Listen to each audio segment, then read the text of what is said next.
Hi guys, testing 1 2 3. Can you hear me? Okay, so what is up? Team Duelist Alliance 671, and as you might have saw in the preview on my IG account, we'll be showcasing the Skull Servant deck profile to kick off Happy October or Happy Halloween, however you prefer it. Halloween is my favorite time of the year, or Happy October, for those who prefer it that way. So I'm really excited for this one. So how better to kick things off with a zombie deck, or in this case, a skeleton deck. So without further ado, guys, let's get started. So I ran this deck in 3 variants. I ran it with the pure Skull Servants with a little bit of zombie support. I ran it with the Zombie World variant. That one was actually pretty good, but it tends to fight over which focus it wants, like Zombie World or Skull Servants. But for this variant, this is going to be the Dragoon variant. So you'll see that, what is it called? Skull Servant is not the only vanilla monster in here. So without further ado, let's get started. Kick things off, 3 copies of King of the Skull Servants. This is without doubt your trump card and the main win condition of the deck. He gains 1000 attack for each Skull Servant or King of the Skull Servant in the graveyard, including himself, basically. And if he's destroyed by battle, you can banish 1 Skull Servant in your graveyard and then special summon him. Trust me, that comes up a lot, even though he gets really strong. Like, they'll try to attack over a Borrelsword Dragon, then you surprise them, then he regenerates like a true skeleton.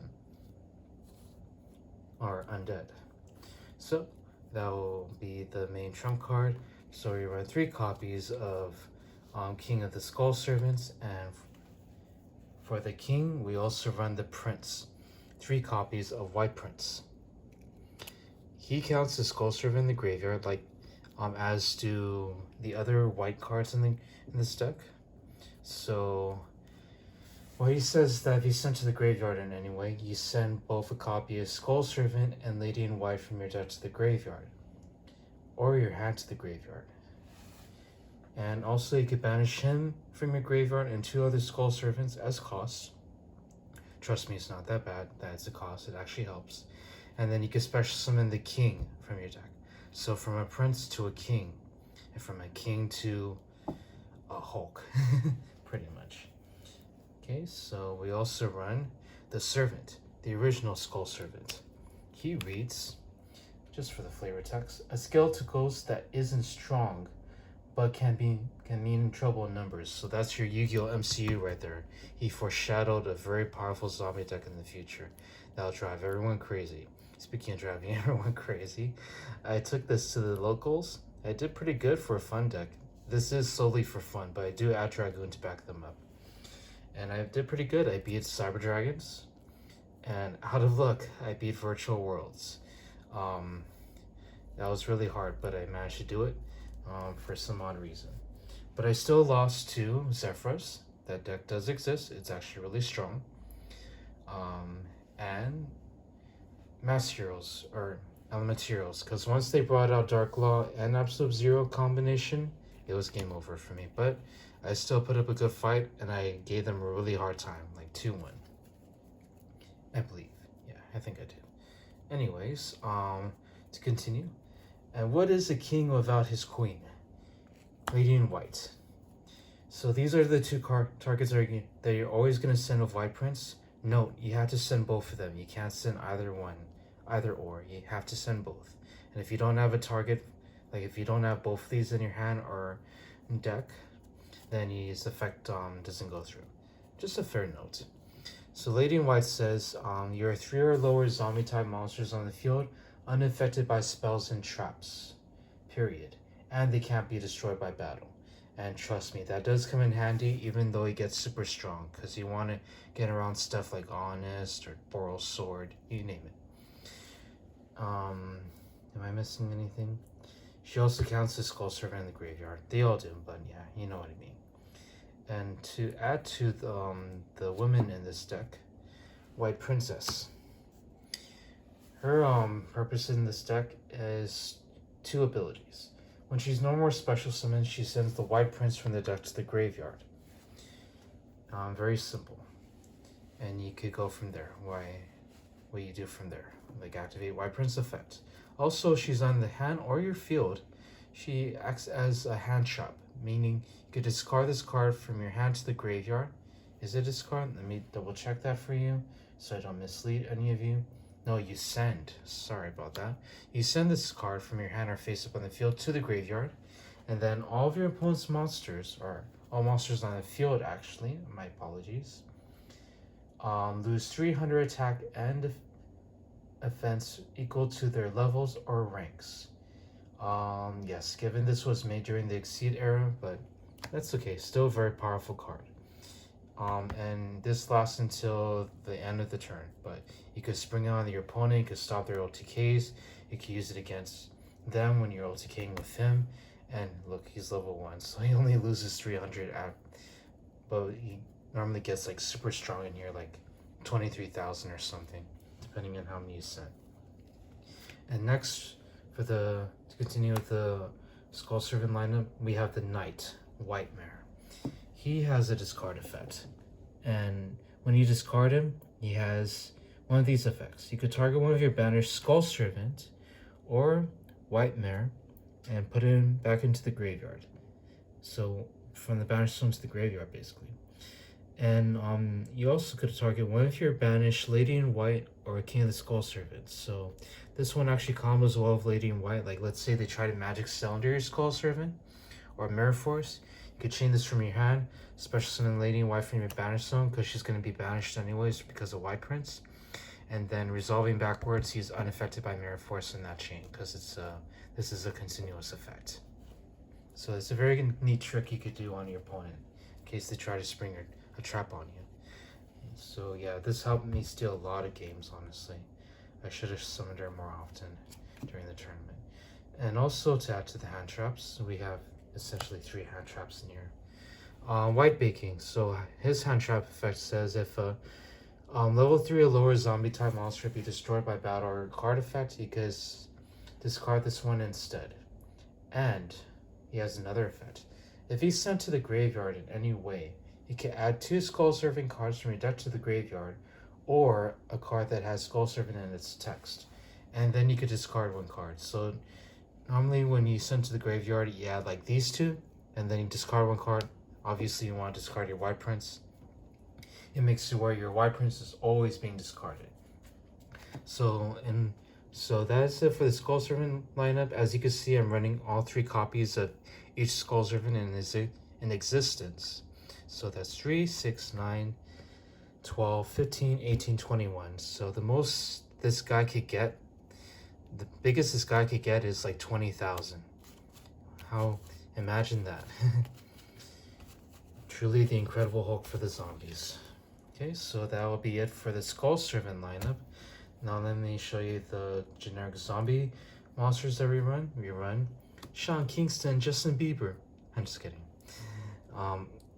I do love Sean Kingston, and I have respect for Justin Bieber.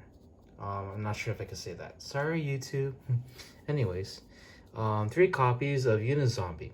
He says, let's see, you could target one face-up monster in the field. Let me read this for you. Then discard 1 card. So targeting a monster on the field is the cost, by the way. And if you do, increase that monster's level by 1. Then you could also target 1 monster in the field. Monsters you control can attack for the rest of the turn except zombie types. And then you can send 1 zombie from your deck to the graveyard. And if you do, this monster or that monster's level increases by 1. So you could target itself basically. You could send a zombie from your deck to the graveyard. Normally you want to send your White Baking or a Mizuki.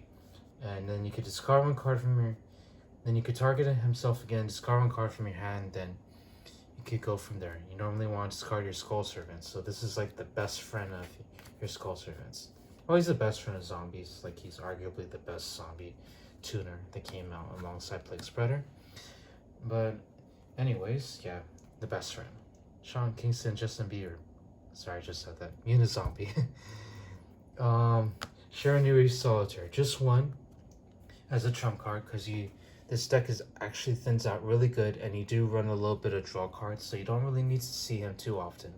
But you just run him, so if you draw the 1, it's like, yeah, I got him. And his effect I'm sorry. You could tribute this card as cost, or tribute one zombie monster on the field. Normally you tribute him.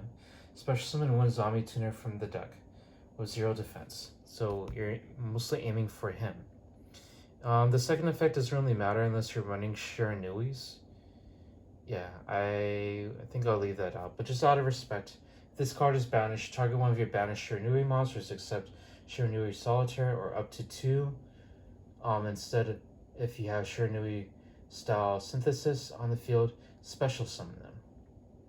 So not bad.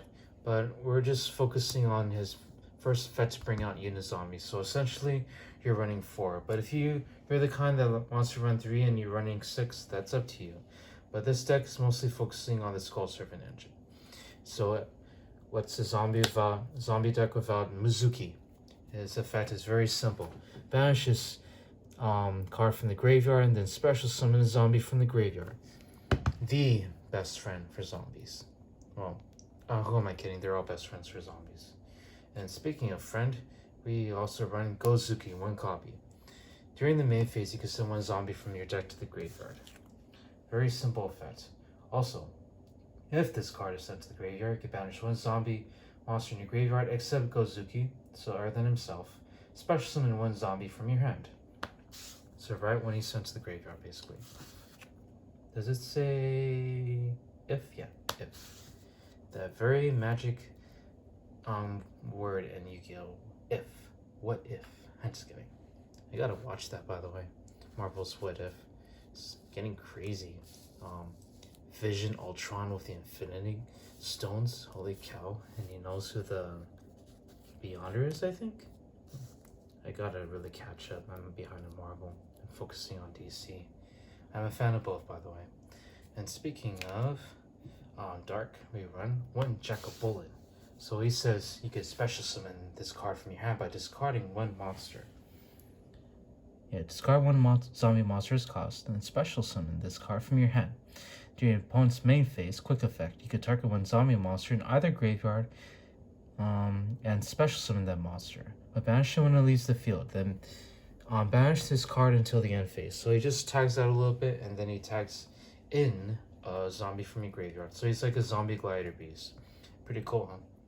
And then, since we're running the Dragoon engine, we run the Red Eyes Black Dragon. And then we run 1 copy of the Dark Magician. Sorry, I know you guys may not be much for Dragoon, or for those who are really big fan of Dragoon, I want to just spice it up a little bit.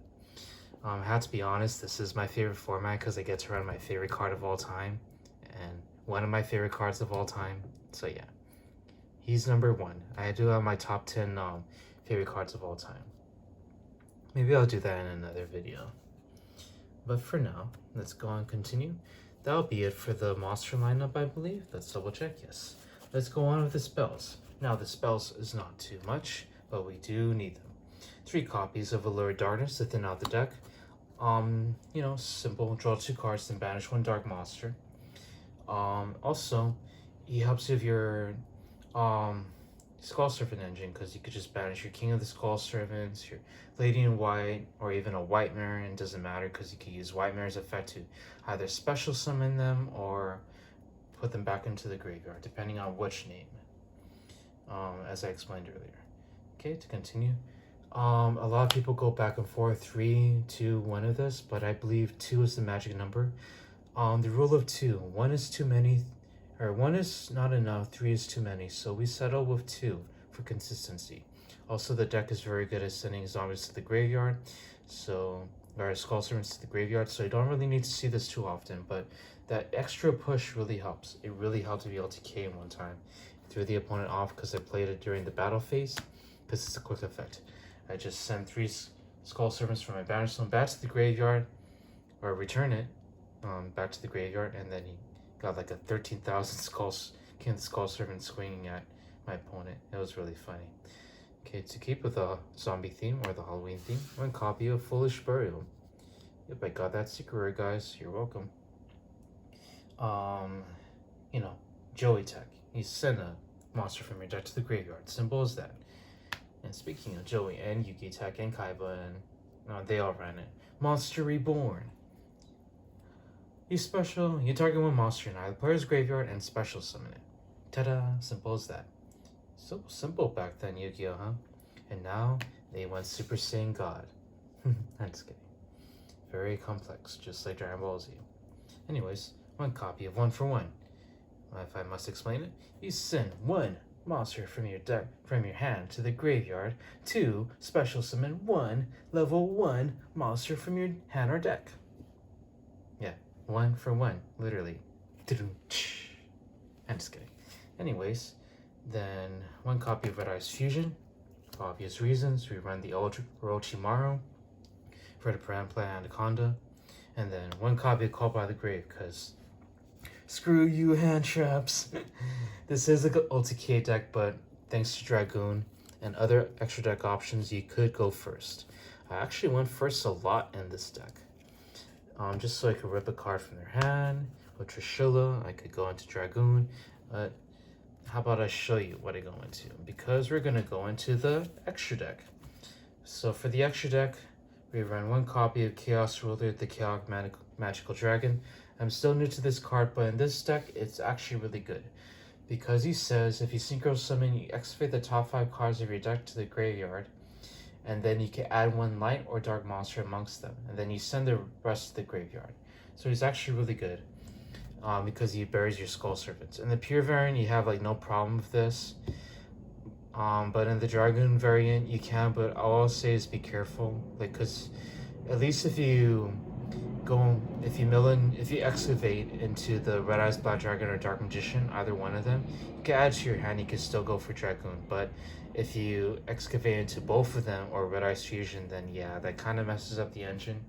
So you normally pick and choose with this guy, but he's still a really good card, nonetheless. Also, if he's in the graveyard, you can banish one light monster or dark monster from your hand or graveyard, special summon him, and you could do it at the same turn. It's a very good effect. So to add to the Synchro lineup, we run one copy of Cyframe Omega.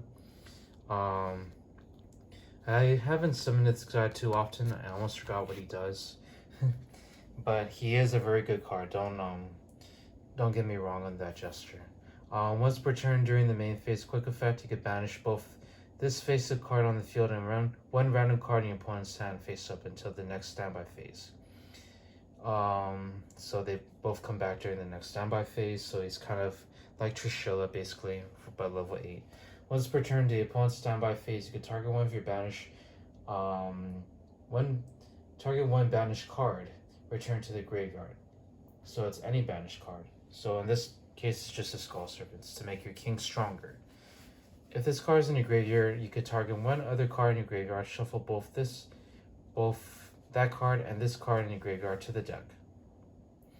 And that's another effect people forgot about because they mostly use the tag out effect. Okay, so that's Cyframe Omega. Then we run one copy of Trishula. I'll say it now, there's a combo in here where you could summon Trishula easily in this deck. Maybe I'll do that in another video because I also want to show you guys my side. But it's super easy to bring out Trishula. When you Synchro Summon, you could banish 3 cards in the following. From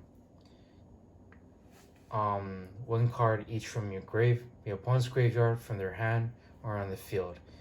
It's up to... I'm so sorry. When this card is Synchro Summon, you could remove from play the alt text. You could banish up to 1 card each from the opponent's hand, field, and graveyard. It says up to, so even if the opponent doesn't have a field or graveyard, like cards in there yet, you could just banish 1 card from their hand first turn. Very funny card. Got the first edition hidden arsenal. Very special. I try to take care of this really as well as I can. So 1 copy of Coral Dragon, or Corral as Mr. Krabs says. I'm just kidding. Hi Amy, this is Pearl. Coral's definitely out.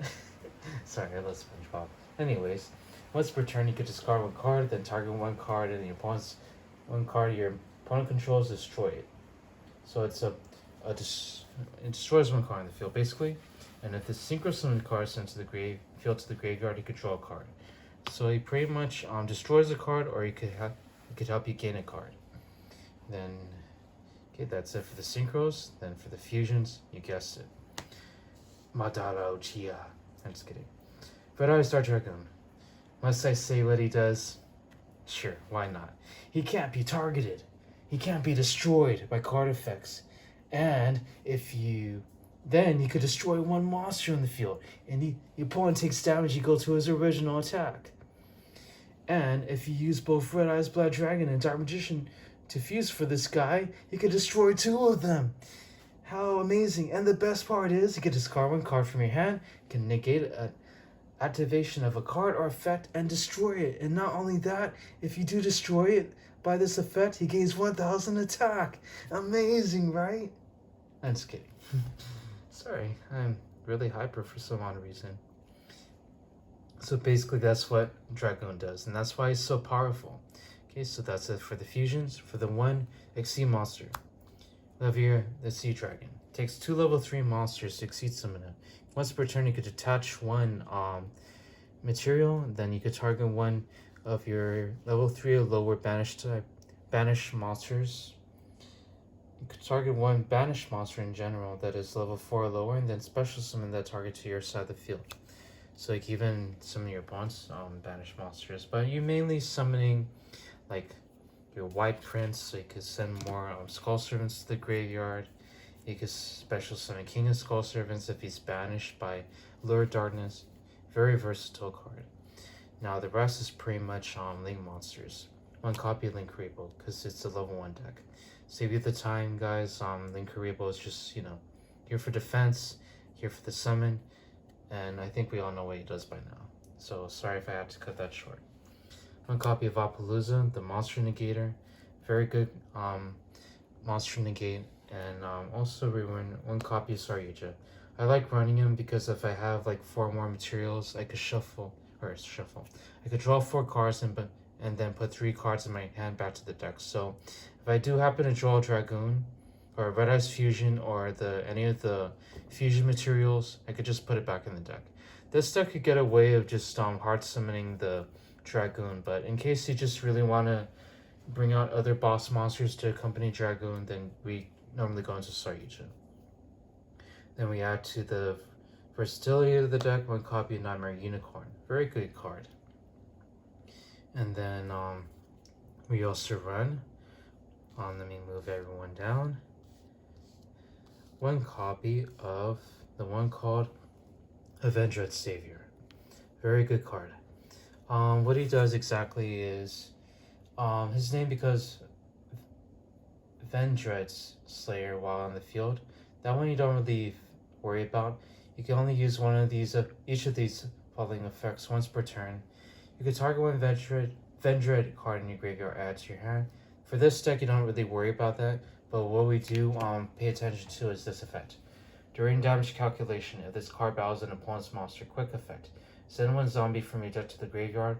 That opponent's monster loses attack equal to the level of that monster times 200. Now, it might be a little bit unusual to send a level 1 monster, but if you could send like White Baking, then you get his effect off. This is really good during the battle phase to pump up your King of Skull Servants during the battle phase, so your zombie Incredible Hulk gets really strong basically.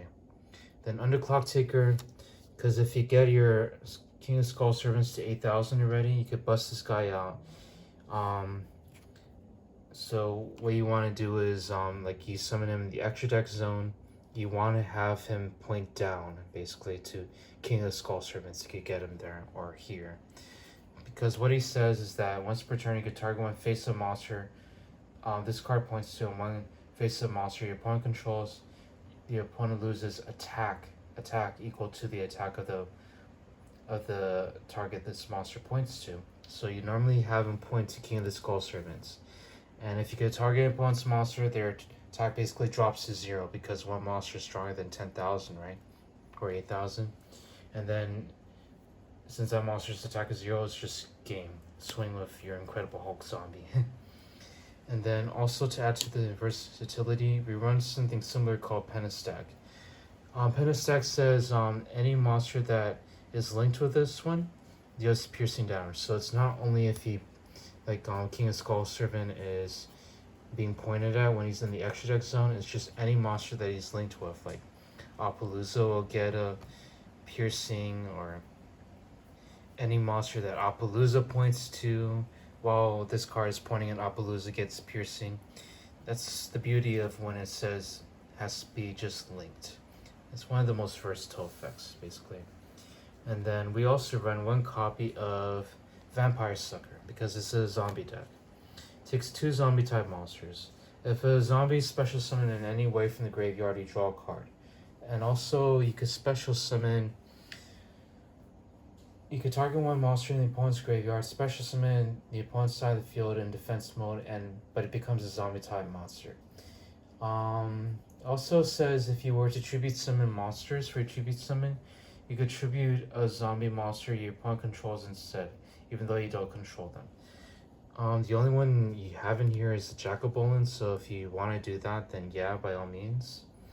So that's a good tech card, and it's, it's a vampire, so zombies, dragons, magicians. We're Halloween in here, guys, and I guess snakes.